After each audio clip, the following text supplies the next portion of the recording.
The first time I heard Karen complain about my dam, she was standing just outside the property line. Arms crossed, her lip curled like she'd smelled something foul. It was early spring and the morning fog was still lifting off the low hills behind my house. I was clearing some debris near the spillway, the air thick with the scent of wet earth and pine needles when I saw her standing there like she owned the ridge. You know, she called out, her voice sharp and rehearsed, "That thing is a real eyesore." I didn't answer right away. I just looked at her, then back at the dam, my dam. I'd spent 2 years building it by hand after retiring from the Army Corps of Engineers.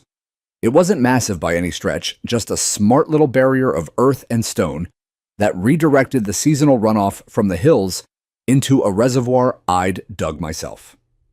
It gave me water security and helped irrigate my backfield without tapping into the community supply. "It's on my land," I said finally, "and it's fully permitted by the county." Karen scoffed, like that detail was irrelevant.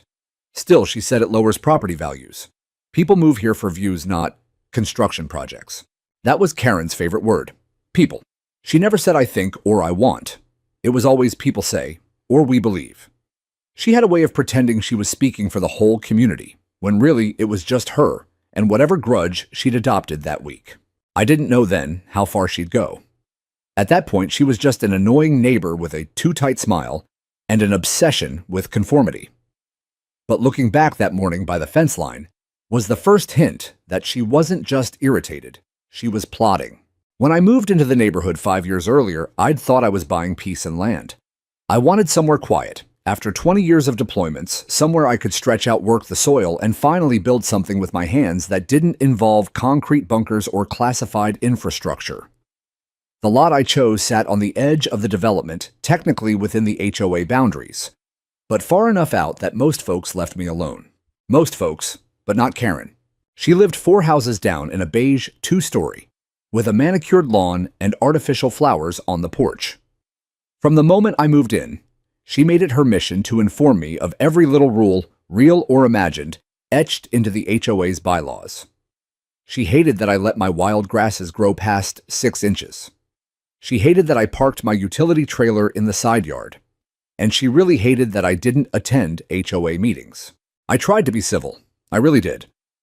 I smiled through her passive-aggressive notes. I even trimmed the grass once, just to avoid a conflict. But I drew the line when it came to my dam. The idea for it started during our second dry season. The community wells were running low and the city issued usage limits. I watched as neighbors' lawns turned brown and HOA flower beds shriveled. Meanwhile, my crops, just a modest vegetable patch, really thrived on the water I'd stored up during the rainy season. I didn't boast about it. I didn't even bring it up. But Karen noticed. And when I started planting more fruit trees along the perimeter, a few rows of grapevines, she lost it. She started knocking on my door, unannounced, clipboard in hand, citing vague HOA language about unauthorized land alterations and visual disruption. I responded the same way each time: "It's permitted, it's sustainable, it's mine." But Karen wasn't interested in facts. She was interested in control. One evening, I attended an HOA meeting out of pure curiosity. The conference room at the community center was half filled with familiar faces, mostly polite, mostly tired, sipping coffee and waiting for the monthly grievances to pass. Karen sat at the head of the table like she was running for mayor. When the topic of unsightly property developments came up, she cast a sharp glance in my direction and launched into a speech about landscape integrity and shared aesthetics. I stood up, calm, direct. "My dam is not only legal, but it's helping your water table," I said. "You'll thank me when the next drought hits." That earned a few chuckles. Not from Karen, though. Her face flushed crimson. "You're hoarding water," she hissed. "That's selfish and dangerous." I couldn't help but laugh softly, but enough to let her know I wasn't intimidated. "It's called conservation. You should try it." The room shifted. People were uncomfortable. Not because of what I said, but because they saw, maybe for the first time, that Karen didn't take opposition well. From that day on, she stopped pretending to be neighborly.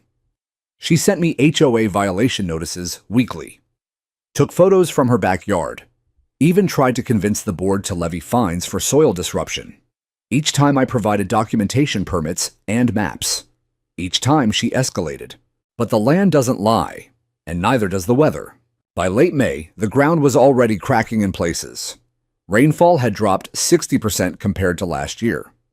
The local reservoir was down to a third of its capacity. The state issued a moderate drought warning. I checked my reserve tank, still full. The dam had done its job. But something in my gut told me Karen wasn't done yet. That feeling would prove right. And soon enough, I'd return home to find years of work reduced to rubble.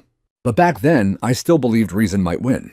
I didn't realize I was playing chess with someone who only knew how to flip the board. It started with a letter. Not an official one, not even on HOA letterhead. Just a piece of printer paper slid under my door one morning, folded crisply, in thirds typed in Comic Sans of all things. The tone was unmistakably Karen's self-righteous, dramatic, and dripping with faux concern. As a concerned member of our community, I must insist that the structure you refer to as a dam poses a potential hazard to neighboring properties. Should it fail during a rain event, however unlikely, the damage could be catastrophic. For the safety of all, please consider dismantling it voluntarily before more formal action must be taken. No signature, no date. Just passive aggression wrapped in faux legalese. I didn't even bother replying. The next day, the HOA's general inbox sent me a reminder about compliance with structural guidelines. Guidelines that, to be clear, didn't apply to water management systems on private agricultural land. I printed out my permits again, stapled them to a formal response, and hand-delivered it to the HOA drop box. Just to be thorough, I also emailed the same documentation to the county office and got a confirmation reply from the Public Works Department reaffirming that my dam was registered, inspected, and compliant. But Karen wasn't one to back off quietly. No, for her, this was now a crusade, and she was just getting started. By mid-June, her campaign had gone public. She began circulating a petition around the neighborhood collecting signatures from residents, some of whom barely knew what the dam even was. Her talking points were deliberately vague, but emotionally charged: unauthorized water retention, potential liability, environmental impact. When I asked one of my neighbors, Mrs. Halloran, an elderly widow down the street, why she signed, she looked embarrassed. Well, she said, Karen said it might flood our gardens. I didn't want to be responsible for water getting into someone's crawl space. She told you that. She made it sound real. It wasn't just fear she was using, it was confusion. Most folks had no idea how a dam even worked, much less one built for passive water retention. And Karen counted on that ignorance. I tried to push back. I hosted an open house weekend inviting neighbors to walk the property, see the dam for themselves, ask questions. Some came and most left with a new understanding and appreciation for what I'd built. But the damage was already done. Karen had framed the narrative, and anything I did now looked like damage control. Then came the legal threats. It started with a letter from the HOA's lawyer.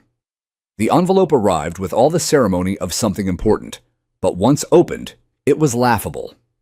A cease and desist order citing alleged violations of the HOA charter, none of which applied.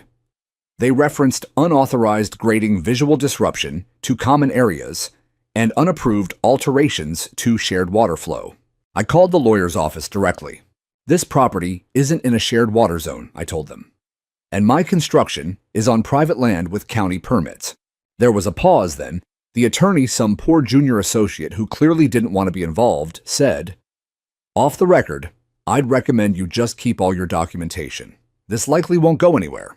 I hung up frustrated but not surprised. Karen didn't care about legality. She cared about winning.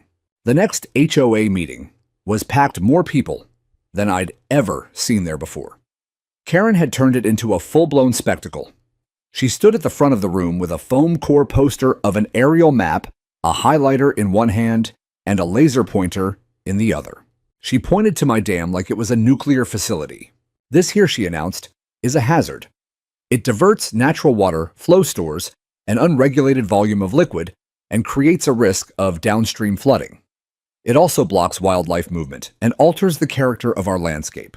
She paused for dramatic effect, scanning the room like she was in a courtroom drama.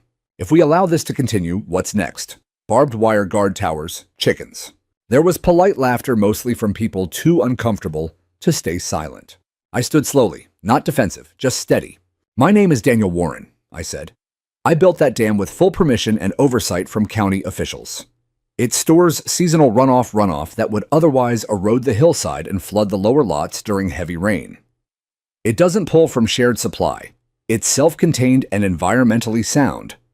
I'd be happy to provide a guided tour and documentation to anyone who's interested in facts. Karen's face twitched. Someone near the back asked, "Is it really legal?" "It is," I said, holding up the stamped permit. "Right here. Signed by the county inspector, dated March 15th of last year." Another neighbor muttered, "Then what's the problem?" Karen snapped. "The problem," she spat, "isn't just legality, it's aesthetics. This isn't some rural farm. This is a community. And I live in it," I replied. "Which means I have rights too." That silenced the room. For a moment. Then someone clapped. Just once, then twice. Others joined. It wasn't a standing ovation, but it was enough to shake Karen's composure. Still, I knew better than to think she was done. Over the next few weeks, Karen doubled down. She began issuing HOA fines, small at first, then increasingly absurd unauthorized earthwork failure to maintain consistent landscape grade disruption of communal aesthetic continuity. None of these were enforceable. I ignored them. But the act of receiving them week after week was draining. She also filed a formal complaint with the county, accusing me of creating an unlicensed water retention hazard. When the county inspector showed up, clipboard in hand, I met him with a smile. "Let me guess," I said. "Karen." He chuckled. "You know it." He spent 30 minutes walking the site, inspecting the spillway, the contouring, the erosion barriers. When he was done, he handed me the clipboard. "Still the best private dam in the district," he said. "Mind if I use some of your specs in our next workshop?" That made me grin for the first time in weeks. I thought that might finally be the end of it. But I underestimated her. Karen had stopped trying to win the argument. Now she was planning to end it. And not through meetings or votes or fines. Through demolition. I just didn't know it yet. It was the silence that tipped me off first. For weeks, Karen had been relentless: petitions, letters, meetings, even that farcical county complaint. But then, suddenly nothing. No fines. No emails. No crumpled HOA notices jammed into my mailbox like some kind of bureaucratic middle finger. Just silence. At first, I thought maybe she'd burned herself out. That the HOA board, after reviewing the evidence, had finally told her to back down. That perhaps somehow reason had won. But when I walked into the community center for July's HOA meeting, I knew I was wrong. They had changed the seating arrangement. The folding chairs, usually scattered in the standard haphazard fashion of a suburban meeting, had been set in rows like a courtroom. A long table stood at the front where the board sat together for the first time in months. 5 of them in matching polos with the HOA logo embroidered in forest green. Karen was at the center, not just present, commanding. The usual agenda packet was missing from the welcome table. In its place sat a single typed sheet: community water usage and unauthorized structures special discussion. I took a seat in the back. Karen opened the meeting with a speech that I'd later come to think of as her closing argument, not to me, but to the board, the neighborhood, the crowd. Friends and neighbors, she began, hands neatly folded on the table. "We are not here to target any one resident. We are here to preserve the harmony of our shared space. Our rules are what keep this community beautiful, fair, and safe. When someone defies those rules, they defy us all." There were murmurs of agreement, quiet ones, but they were there. "I have personally walked the perimeter of Mr. Warren's property," she continued, as if she'd done so without trespassing. "I have reviewed the grade, the slope, the runoff trajectory, and while I respect Mr. Warren's initiative, his structure presents risks. It does not reflect the aesthetic standards we all agreed to when we moved here. And frankly, it undermines the values this community holds dear." Values, that word again. As if watering tomatoes in a drought was unpatriotic. Karen turned to the board. I motioned that we issue a formal HOA directive demanding the removal of the dam within 30 days. If not, we pursue action, legal and structural. That word hung in the air. Structural. The board president, a wiry man named Jeff, who used to run a dry cleaning chain, adjusted his glasses. "Does Mr. Warren have a response?" I stood slowly, every eye in the room fixed on me. My heart thudded once, but my voice was steady. "I've submitted every document you've asked for. I've shown permits from the county. I've offered tours, blueprints, water usage reports. That dam isn't a hazard, it's a safeguard. And if anyone had bothered to review the drought models from the state, you'd see that the next 3 months are projected to be the driest on record." Jeff cleared his throat. We appreciate that, Mr. Warren, but some residents feel... Feelings don't change facts, I interrupted. That got a few sharp breaths from the crowd. Jeff blinked, flustered. Karen leaned forward. Your structure sits on a visible ridgeline. It alters the natural aesthetic. It's my land. It reflects poorly on the community. No, Karen. You reflect poorly on the community. A murmur, then silence. She straightened stiffly. I didn't come here to fight, I added. I came here to build something that works. Something that protects. I know you don't like how it looks, but I promise you when the wells go dry, you'll wish there were 10 more like it. Jeff looked like he wanted to melt into his chair. But he nodded to the board secretary, a woman named Marla, who rarely spoke. Let's take a vote, he said. 3 hands rose in favor of Karen's motion, 2 opposed. The motion passed. The next morning, I received the letter. This time it was official HOA letterhead, sealed envelope typed in calibri. It cited failure to remove unauthorized infrastructure, threatened a fine of $200 per day, and warned of further action to remediate non-compliant structures. I called my attorney. Robert Langford wasn't a litigator. He was a property law consultant I'd worked with years ago when I bought the land. Semi-retired, blunt, and sharp as a scalpel. They can't demolish a permitted structure, he said after reviewing the documents. They're threatening to. Well, they'd have to go through the county. And if they bypass that, that's trespassing, maybe even vandalism. I asked him to draft a cease and desist letter preemptively. He did it in 2 hours. I hand-delivered it to the HOA drop box, myself made copies, and sent one to each board member. I hoped that would be enough. It wasn't. 2 days later, I heard machinery. It was early, maybe 6:30 a.m., and I was in the kitchen making coffee. The grind of diesel engines echoed off the hills. At first, I thought it was a road crew, maybe county workers resurfacing a nearby trail. But then I saw the trucks. 2 pickups. 1 flatbed with a skid steer loaded on back. All unmarked.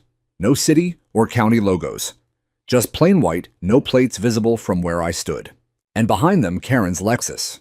I stepped out onto the porch just in time to see the skid steer roll off the trailer and start rumbling toward the ridge. I didn't hesitate. I ran. By the time I reached the top of the slope, the machine was already positioning itself near the dam's edge. A man in a neon vest was directing the driver, and Karen stood nearby with her arms crossed like a general at war. You're trespassing, I said loud and clear. The man turned. We were told to remove this. By who? He gestured at Karen, the HOA. This is private property. I have a permit. Touch that dam and I'll call the sheriff. Karen stepped forward. We warned you, Daniel. No, I said, voice like steel. You threatened me. And now you're about to make a mistake. I pulled my phone and started recording. Get off my land, I said, now. To their credit, the crew backed off, slowly, uncertainly. The driver killed the engine. Karen looked ready to explode. This isn't over, she hissed. I smiled. No, it's just getting started. That night, I filed an official complaint with the county sheriff's office for attempted trespass and unauthorized machinery operation on private land. I attached video, sent every document I had, and I didn't sleep. Because now I knew. This wasn't about water. This was war. By the first week of August, the hills turned brittle.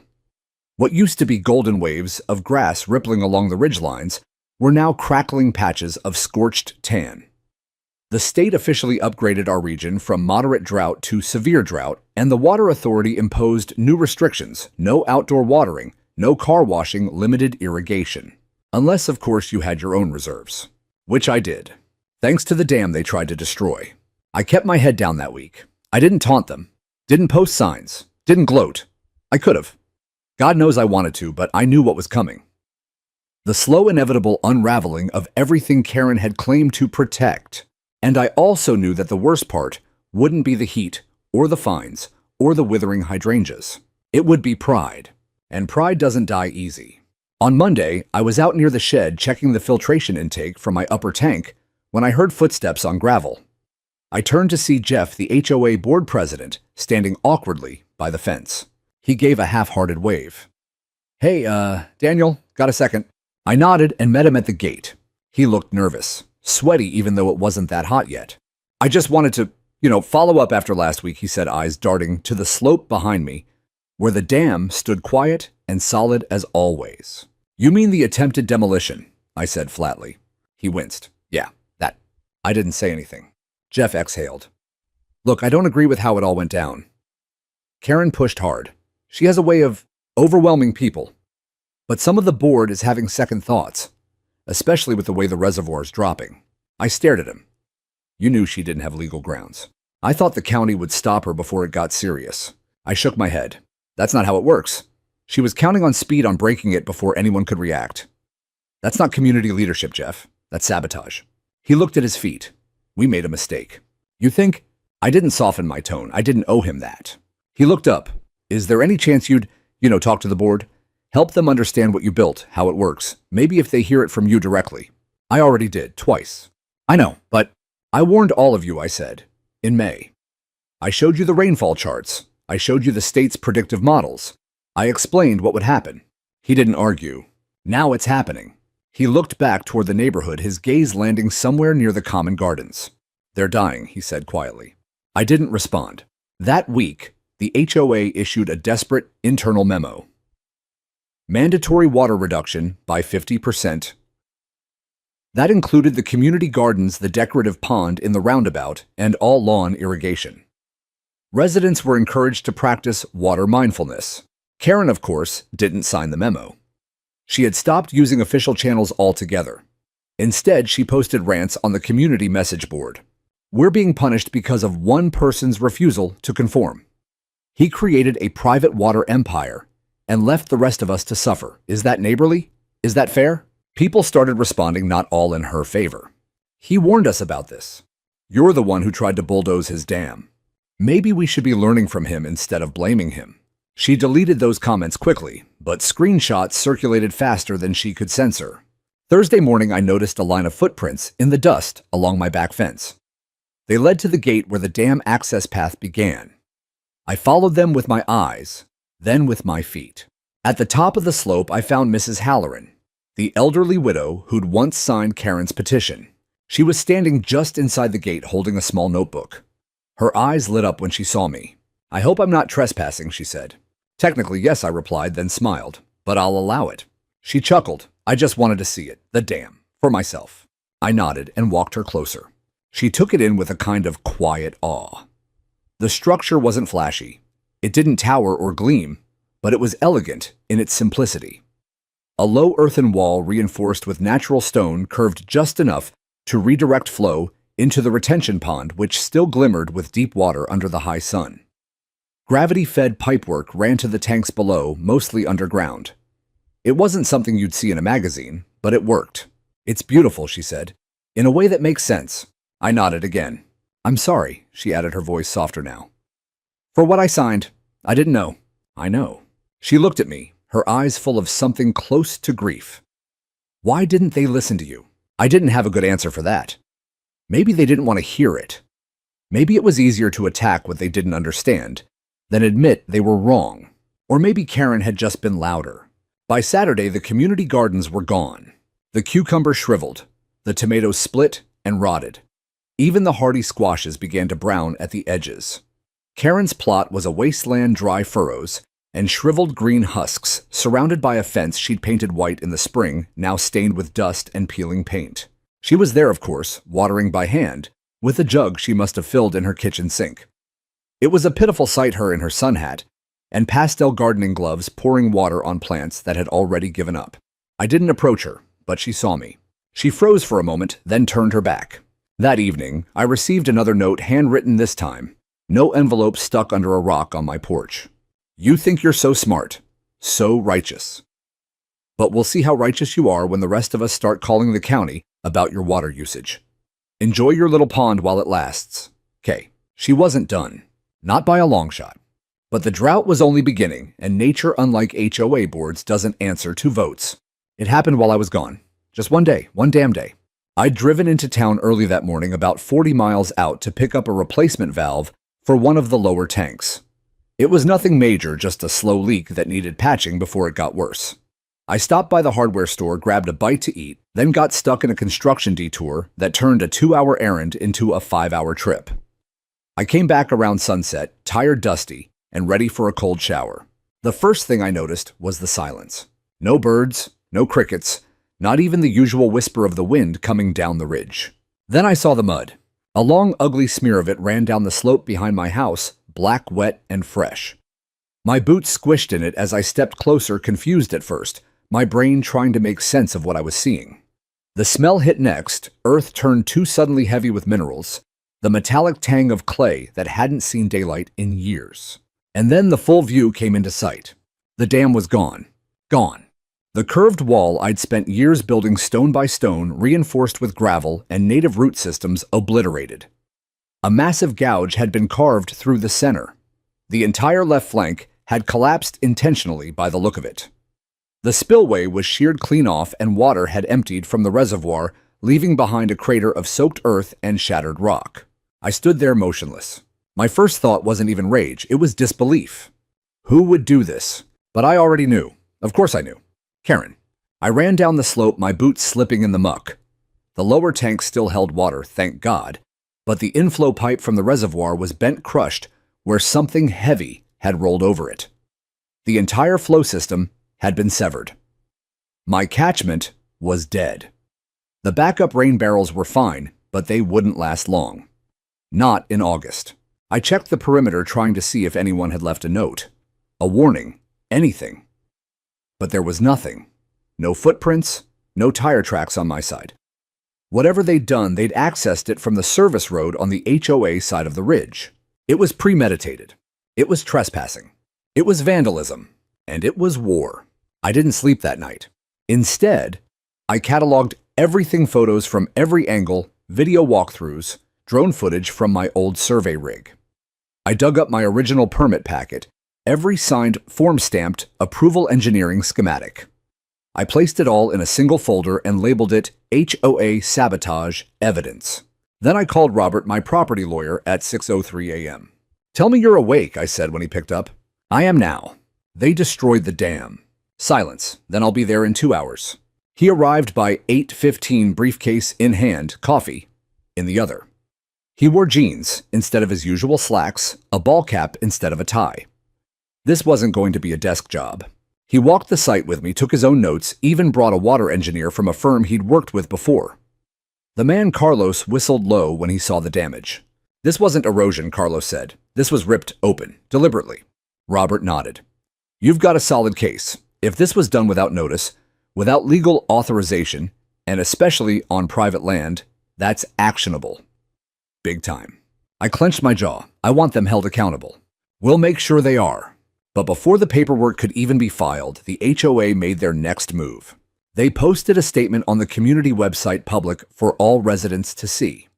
After much deliberation, and in accordance with our commitment to safety and visual harmony, the HOA board has taken action to address the unauthorized water retention structure near Lot 47. Though regrettable, the removal was necessary to prevent long-term hazards. No mention of permits. No mention of due process. No mention that it was my land. Just spin. Just lies. And the comments section exploded. "Wait, wasn't that dam legal? You just destroyed someone's property. Karen pushed for this, didn't she? What if this causes erosion?" Karen replied once, just once, under her usual handle. "Some people think they're above the community. They're not." I called the sheriff's department, filed an official report. They sent a deputy out that afternoon, a young guy named Holloway. Polite, curious, but clearly out of his depth. "Honestly, sir," he said after reviewing my photos, "this might be civil, not criminal. I mean, unless you can prove they physically crossed your line. I have the property map. I have aerial GPS data. I have footage. Want to see it?" He hesitated. "I can take your statement today, but you might need to escalate this with county investigators." "I will." He handed me a card. "File a complaint with the Environmental Protection Board, too. If they moved earth near the watershed without authorization, that's a violation." It wasn't much, but it was a start. 3 days passed. No apology, no response. The HOA went quiet again. Their silence was like a wall. Meanwhile, the damage spread. Without the dam runoff from a brief summer storm, carved a trench down the hill, eroding the base of Karen's own lot. Her ornamental trees leaned at odd angles, roots exposed to the sun. I noticed, but I didn't say a word. On the 4th day, I received a certified letter. Not from the HOA this time, from Karen's attorney. It was a cease and desist. The irony nearly knocked the breath out of me. Our client asserts that your recent claims and public statements regarding her involvement in the removal of the unapproved structure are defamatory and constitute harassment. I laughed out loud reading it. They destroyed my dam, and now she was threatening me. Robert reviewed the letter and snorted. Bluff. Don't engage. We'll file our own suit within the week. That evening, as the sun set over the hollow where my reservoir used to be, I sat in the dirt and listened to the brittle rustle of wind in dry grass. The air smelled like heat and loss. I thought of the hours I'd spent building that dam, hauling stone, laying each layer by hand, shaping the land so it would serve the people on it. It was more than infrastructure. It was an act of hope. And now it was rubble. But so help me, they would regret this. I would make sure of it. 2 weeks passed. Not a drop. Not a cloud. The sky held its breath in a blistering silence that hung over the neighborhood like a threat. Day after day, the heat pressed down, drying out every patch of earth, every leaf, every hope. Lawns curled into brown paper. Trees began to shed early. The HOA's ornamental flower beds turned into crisp graves of colorless stems. And still, no one said anything to me. Not even Karen. Especially not Karen. Her silence was strategic, I knew that. She was waiting. Waiting for the backlash to die down. Waiting for me to lash out so she could spin the narrative. Waiting for time to dull the edge of what they'd done. But nature wasn't going to let that happen. Nature had sided with me. I spent most of my time those weeks checking the lower tanks, repairing the crushed piping, and rerouting every drop of stored water I had left. My system was running on backup now. The dam was gone, but the rain it had captured last season still lived in my barrels, and tanks filtered and stored like liquid gold.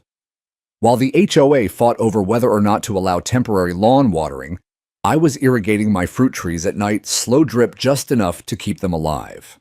My back garden, modest quiet, was the only green patch for blocks. And people noticed. It started with passing glances, then longer stares, then whispers.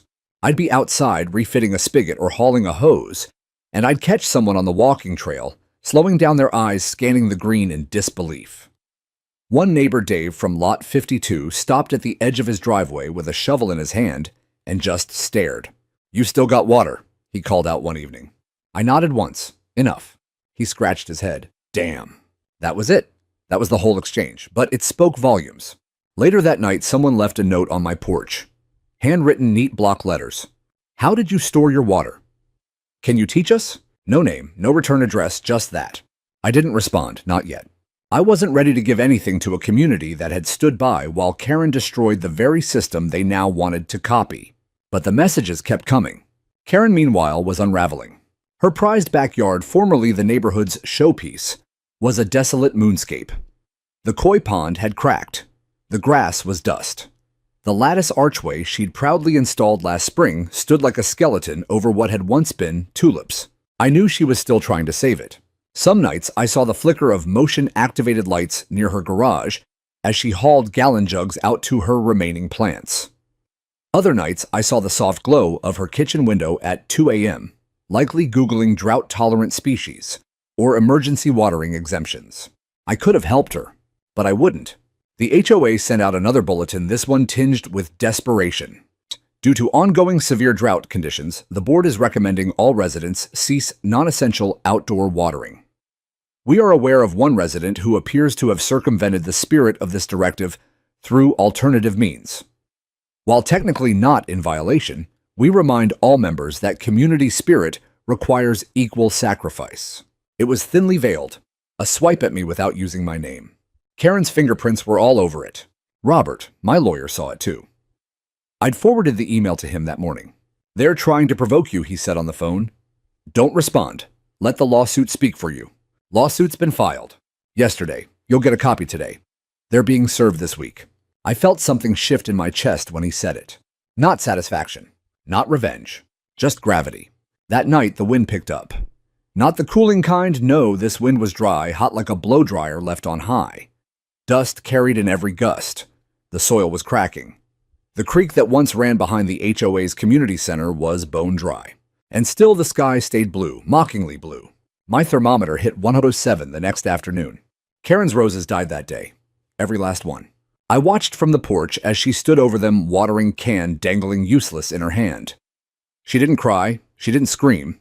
She just stared at the brittle brown petals and then turned and walked back inside, leaving the watering can tipped in the dirt like a forgotten toy. 3 days later, the first crops failed. The HOA had organized a small community vegetable program, a few dozen garden boxes behind the clubhouse, maintained by volunteers. It was one of Karen's pet projects, a source of pride. They posted about it in the HOA newsletter every spring, Sustainable Living Through Shared Responsibility. Now the boxes were shriveled wreckage. Peppers collapsed inward. Beans yellowed at the tips and dropped. Even the squash vines, normally resilient, had gone limp. I passed by one evening on a walk and saw the small laminated sign someone had added in shaky handwriting. Closed for the season, due to drought. It was only August. That evening I heard the knock. 3 quick taps. I opened the door to find Jeff, the HOA president, again.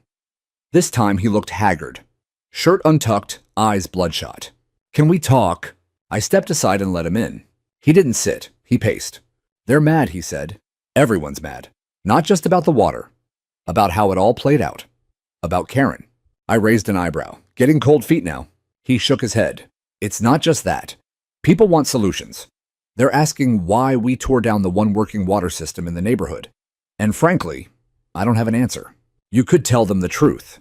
That we caved to a bully. Sure." He stopped pacing. "What would it take? For you to talk to them, to show them how you built it, maybe help design something we can all use?" I didn't answer right away. He looked at me, eyes pleading now. "Daniel, we're desperate. And you're the only one who saw this coming." I walked to the window and looked out over my backfield. Still green, still alive. I remembered every warning I'd given. Every piece of evidence. Every time I'd been ignored, silenced. I turned back to him. "You're too late." Then I opened the door. He stood there for a moment, then nodded and walked out. That night, I sat outside watching the stars blink overhead like indifferent witnesses. The lawsuit was filed. The land was dry. And justice, like rain, was slow in coming, but when it did, it would flood everything they'd tried to bury.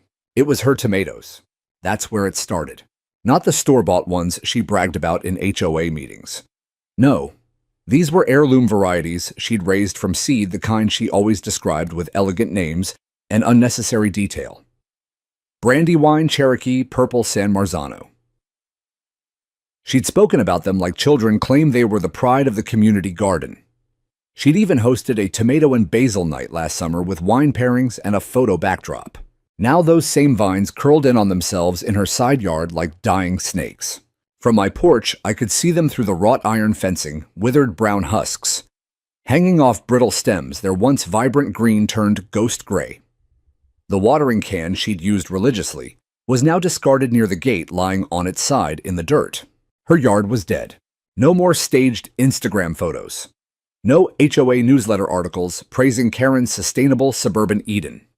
No passive-aggressive tours for new residents showing them how to keep your garden up to community standards. Just dust, silence, and the lingering smell of failure. She tried to hide it at first. Karen had always been meticulous about appearances. Even when her dog barked for 20 minutes straight, or her trash bins weren't pulled in on time, she managed to make it look like a controlled, curated chaos. But Drought doesn't allow for illusions, not for long. She brought in mulch, tried netted shade. Even installed solar-powered misters. Nothing worked. Because what she needed wasn't gadgets. What she needed was water. And she'd bulldozed the last source of it 2 weeks ago. I started noticing changes in her. She stopped walking her dog. Stopped attending HOA meetings. Her posts on the community message board became less frequent, less combative. When she did post, it was usually vague, laced with veiled bitterness. It's so hard to maintain standards when others refuse to cooperate. We need unity now more than ever, not stubbornness disguised as principle. But no one responded. In fact, the tide had shifted. Where once Karen's words were treated like HOA gospel, now they were ignored or worse, downvoted. Neighbors who once nodded along with her started sharing tips on water conservation, linking articles that cited small-scale reservoirs, rain traps, earth dams. A few even tagged me. This sounds like what Daniel was trying to teach us last year. Wish we'd listened to the guy with the dam. Karen didn't reply to those. On a particularly brutal Tuesday, I caught her in her front yard, attempting CPR on a dying hydrangea bush with a hand pump sprayer. She didn't see me at first. I was loading bags of mulch into my truck, but when she looked up and caught my eye, something strange passed between us. It wasn't hatred, not that time. It was shame. She looked away, quickly turned back to the bush, and sprayed again one last desperate mist onto dead leaves that couldn't drink anymore. For a moment, I almost felt sorry for her. Almost. That week, the city extended the drought emergency declaration. The fines for water overuse doubled. Outdoor watering was completely banned, except for government-approved agriculture and livestock operations. That meant me. Not because I was favored, but because my water system was self-contained, independent of the municipal line, and documented. I wasn't using extra water. I was using stored water from a legal permitted system. It was the very system Karen had called a vanity project. Now that vanity project was the only reason anything green still grew in the entire neighborhood. Then came the petition, not from Karen, from the residents. They wanted answers, accountability. Not just for the destruction of the dam, but for the fines, the dead gardens, and the increasingly hostile environment Karen had created in the name of community standards. The petition wasn't loud. It wasn't dramatic. It was a quiet, methodical reckoning. Over 70 homeowners signed it in the first 48 hours. They called for a full audit of HOA decisions over the past 6 months, a formal apology to me, the dam owner. On the immediate resignation of Karen from the board, they delivered the packet directly to the HOA mailbox and posted a copy on the community board outside the clubhouse. Karen's name was bolded, in red. 2 days later, I opened my front door to find her standing on my porch. No clipboard, no manicured grin, just Karen. She looked 10 years older, pale. Shoulders hunched like the sun itself had been trying to break her down all week. I didn't say anything, just waited. "I came to apologize," she said. Her voice cracked on the last word. I didn't move. "I was wrong about the dam. I was wrong about the water, about you." I folded my arms. She stared at the floorboards. "They want me gone." I said nothing. I didn't mean for it to go this far. I wanted to ask, what did you think would happen? But I didn't. I wanted to say, you destroyed something beautiful because you didn't understand it. But I didn't. Instead, I said you should go. She nodded, almost grateful for the mercy of not being dragged further through the mud. "I'm resigning," she whispered.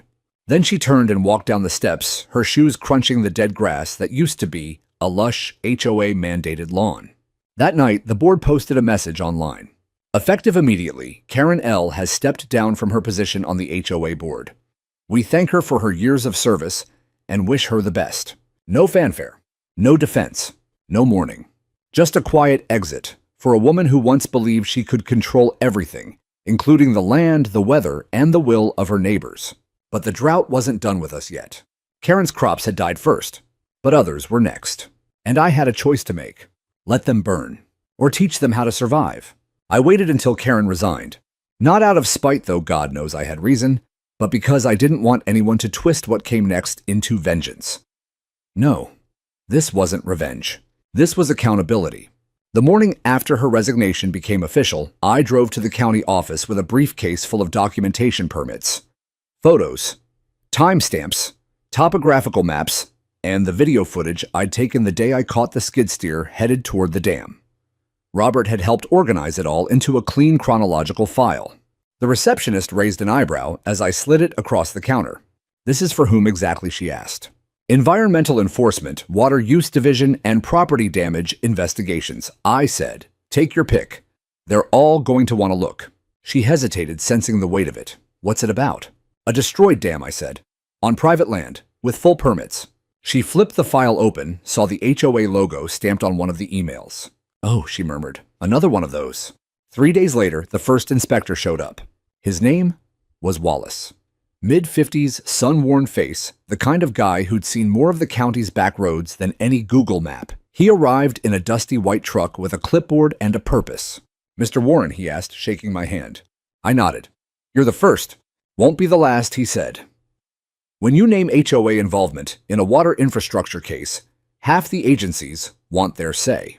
I took him up to the site, showed him what remained of the dam, the gouge where the wall had been torn out, the crushed inflow pipe, the dried basin below.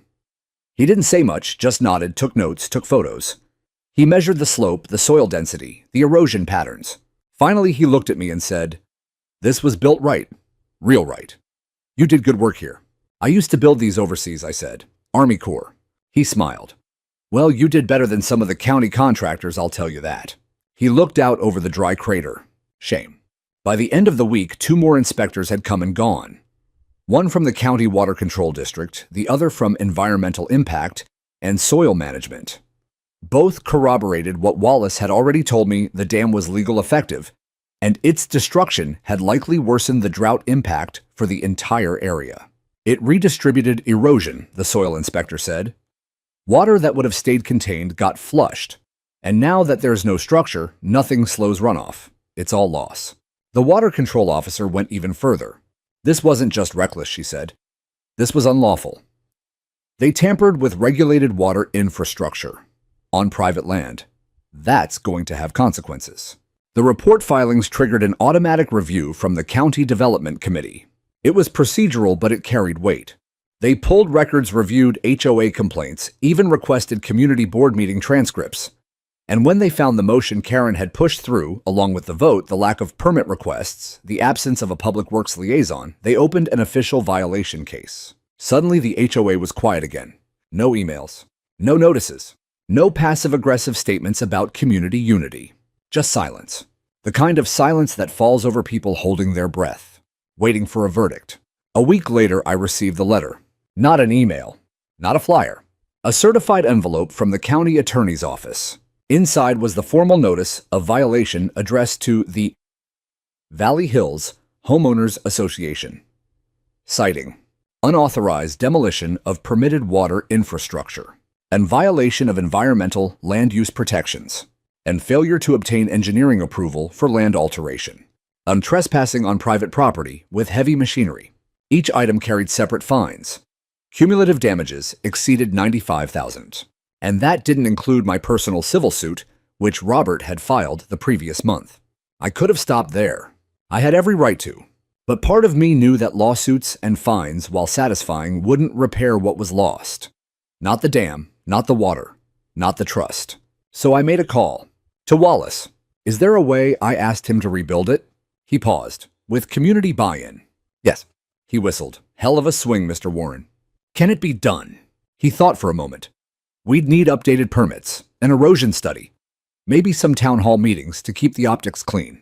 But yeah, it can be done. And I can put you in touch with some folks who will help. Then let's do it. The next HOA meeting was tense. Jeff, the board president, stood awkwardly at the front of the room. Beside him sat 2 empty chairs, where Karen and another recently resigned member used to preside. The room was full, and for once no one looked bored. I'd like to open the floor to Mr. Warren, Jeff said. I stepped up, not with anger, but with purpose. I brought visuals, not just of the old dam, but of what a community-wide water retention program could look like. Micro-catchments, rain gardens, storm flow channels, even solar-powered irrigation pumps. You all know what happened, I said. You've seen what this drought can do. And some of you have asked me how we survived the next one. I clicked the remote and brought up a slide showing a tiered landscape water flowing cleanly into storage tanks. This is how. No one interrupted, not even once. Afterward, a few neighbors came up to shake my hand. Some apologized. Others offered to volunteer. A woman from Lot 34, a former Karen supporter, offered to help me organize a work crew. The final moment came when Jeff stepped aside and offered me something I never expected, a seat on the HOA board. I declined. Appreciate it, I said. But I'll serve better with a shovel in my hand than a pen. He nodded, and there was no offense in it. Just understanding. Later that week, Wallace returned with a small team to help mark out the new design. The county would even provide partial funding through a drought relief grant. As I stood with him on the ridge, the sun low and amber behind us, he clapped me on the shoulder. Funny, isn't it? What is? He pointed down to the dry bed where the old dam used to sit. That they tore it down to kill it. But now it's coming back bigger, stronger, and legal as hell. I smiled. It always was. The subpoena was delivered on a Tuesday. She didn't answer the door at first. The process server, young guy, maybe 25, stood outside her beige front porch for a full 2 minutes, glancing around awkwardly, the packet of papers clutched in one hand. I watched from my living room window across the street, not because I was spying, but because after all these months, I needed to see it. Finally, the door creaked open. Karen appeared, her posture stiff, her signature blonde bob pulled back in a rushed ponytail. She was wearing slippers and a wrinkled cardigan, a far cry from her usual HOA power outfits. The process server said something I couldn't hear, extended the envelope, and she snatched it with a sharp motion, then slammed the door without a word. The sound of that slam echoed down the block like a gavel. It had begun. The complaint was clear and precise. My attorney Robert had worked with a litigation team from Sacramento to ensure every violation was airtight. Unlawful destruction of permitted private infrastructure. Trespass. Conspiracy to commit property damage. Negligence resulting in environmental harm. Civil harassment. We weren't suing the HOA as an entity anymore. That part had been settled through the county fines and administrative action. No, we were now suing Karen Louise Whitaker as a private citizen for her personal role in orchestrating and executing the demolition of my dam. The timeline was damning. Emails she'd sent from her personal account. The motion she authored in the HOA minutes. Footage of her directing the skid steer operators on the day of the demolition. Screenshots from the community forum, where she publicly admitted to removing an eyesore for the greater good. The case was solid, and now she had to answer for it. She tried to bluff at first. 2 days after the subpoena, she posted on the community board for the first time in weeks. As some of you may know, I'm being targeted by a disgruntled neighbor with an outsized ego and a dangerous obsession with controlling water in our community. I will be fighting these baseless claims and hope you will all see through the noise. But the post didn't have the effect she expected. Responses came in within minutes. You destroyed his dam, Karen. That's not noise. We saw the report. You acted without legal authority. Maybe instead of fighting, you should apologize. The post was deleted by sunset. Her defense strategy shifted after that. She hired a local lawyer, Megan Trask, known more for handling real estate transactions than courtroom drama. Trask filed a motion to dismiss, claiming the HOA had acted within its scope and that Karen, as a board member at the time, had limited personal liability. Robert didn't even flinch. She overstepped, he told me. That's the whole point. She acted outside her authority. That's what we're proving. And the county's already confirmed that the HOA had no right to touch your dam. The judge denied the motion to dismiss. Trial was set for November. As summer burned into fall, the neighborhood began to recover, not because of Karen, but in spite of her. My new dam design had been approved. We had volunteers from 15 households helping to dig trenches, lay pipe, install rain capture systems.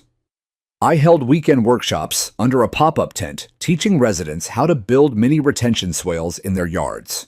The HOA, now under interim leadership, had stopped sending ridiculous fines.